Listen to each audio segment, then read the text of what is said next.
성경 일독을 위해서 오늘 우리가 함께 읽어나갈 하나님 말씀 창세기 25장부터 27장까지의 말씀입니다.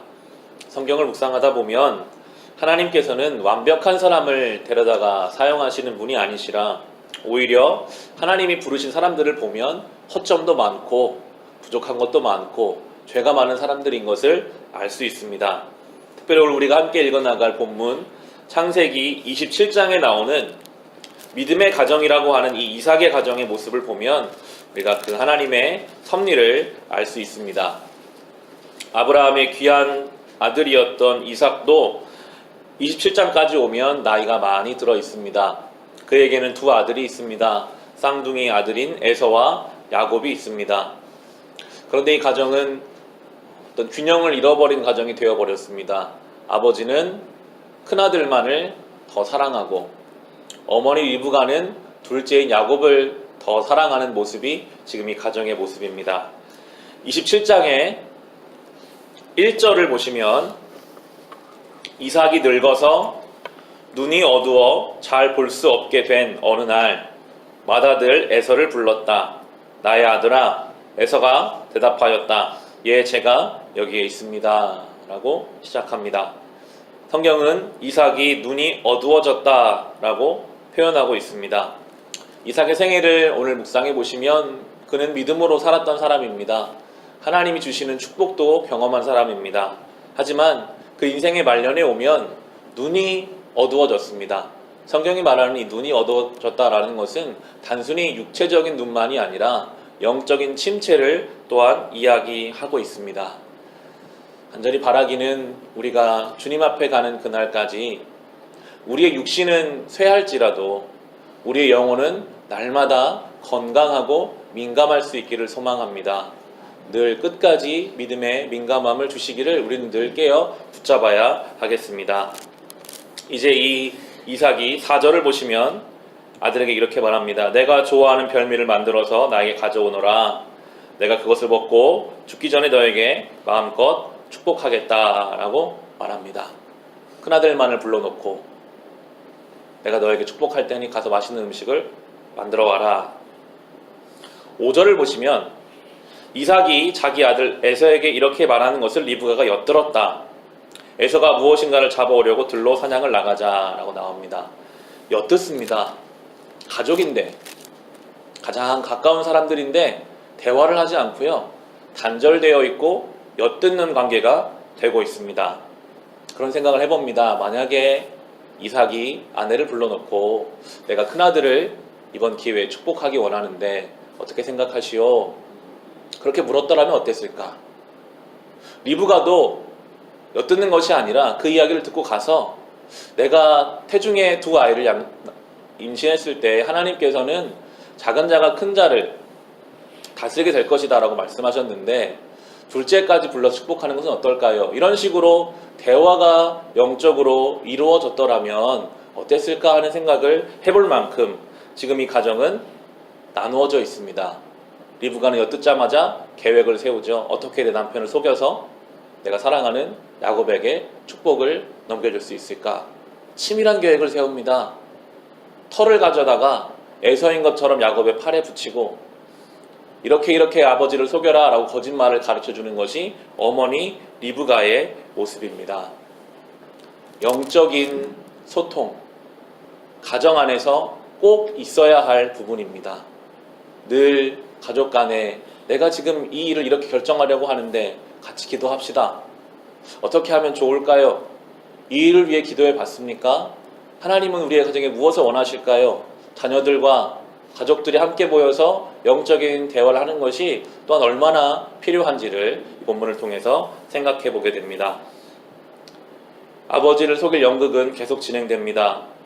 어머니가 가서 집에 있는 짐승을 잡아 요리를 만들고 이 아들은 형인 척 아버지에게 찾아갔습니다. 그런데 목소리는 숨길 수가 없잖아요.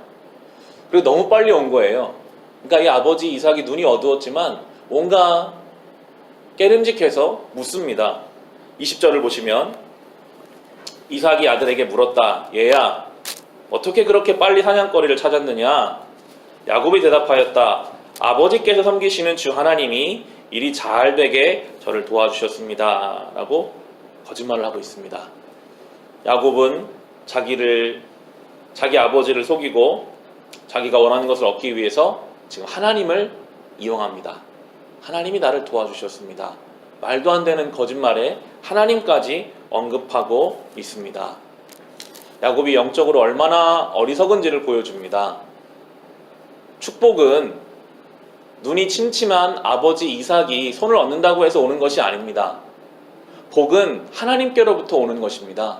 하나님이 복의 근원이신데 이 어리석은 야곱은 이 아버지만 내가 한번 속이면, 거짓말을 하고 연극을 해서 내가 이번 한 번만 이 아버지를 속이면 마치 하나님의 복이 자기의 인생에 흘러 들어올 것이라고 착각을 하고 있습니다. 하나님은 지금 다 알고 계시잖아요. 성경에 지금 어떠한 일이 이루어졌는지, 어떠한 마음을 가지고 있었는지까지 하나님은 다 보고 계시는데 하나님에 대해서는 전혀 생각하지 못하고 그저 눈앞에 있는 아버지를 속이면 내 인생이 잘 되겠지, 내가 원하는 것을 얻겠지, 말도 안 되는 생각을 하고 그 일을 결정해 가고 있습니다. 야곱이 이러한 모습을 가지게 된 것은 어쩌면 그 아버지 이삭과 리브가의 책임이 클 것입니다.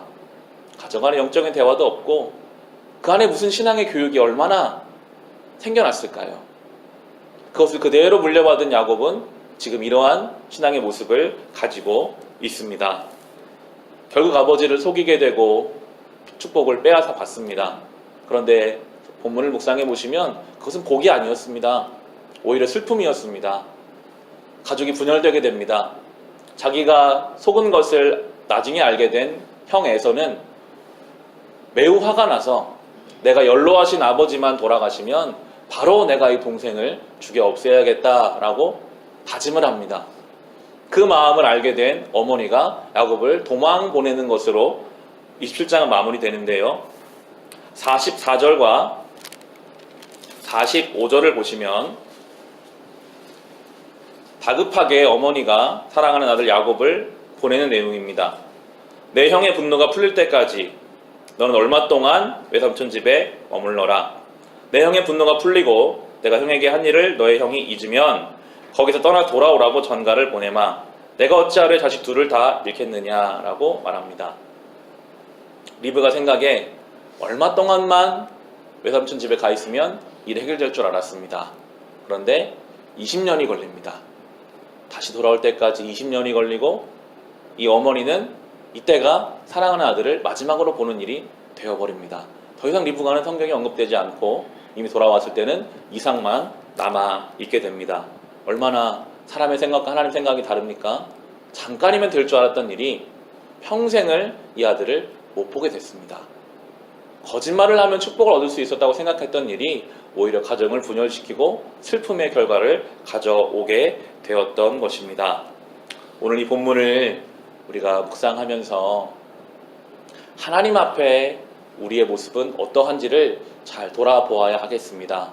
우리 생각에는 잘하고 있는 것 같고 이렇게 가는 길이 맞는 것 같고 이렇게 하면 될 것 같고, 그러나 하나님 보실 때는 말도 안 되는 결정을 우리가 하고 있을지도 모릅니다. 하나님 보실 때는 너무나 잘못된 길로 가고 있을지도 모릅니다. 우리 안에 하나님 앞에 그런 잘못된 모습들, 하나님 앞에 부족한 모습들이 있다면 이런 예배 시간을 통해서, 기도의 시간을 통해서, 말씀을 통해서 깨닫게 하시기를 기도합시다. 그리고 마치 묵은 땅을 갈아엎듯이 우리 안에 그 잘못된 부분들을 하나님께서 갈아엎어 주시기를 간절히 소망합시다. 그럼에도 우리에게 소망이 있는 것은 하나님은 이러한 집안을 사용하셨어요. 이러한 집안을 들어서 예수 그리스도까지 오게 하십니다. 우리는 마치 이삭의 가정과 같이 말도 안 되게 부족할지도 모르겠습니다. 그런데 하나님은 그런 우리를 붙잡아 사용하십니다. 이제 우리가 앞으로 살펴볼 야곱의 인생 20년이 걸리지만 그를 만들어 가세요. 차근차근 우리의 연약함을, 부족함을 하나님의 때에 맞춰 만들어 가실 것입니다. 오늘도 이 하나님의 놀라우신 은혜 안에서 담대하게, 그러나 또한 주의 은혜 앞에 우리의 모습이 어떤지를 철저하게 돌아보며 이 하루를 살아가시기를 주님의 이름으로 축원합니다.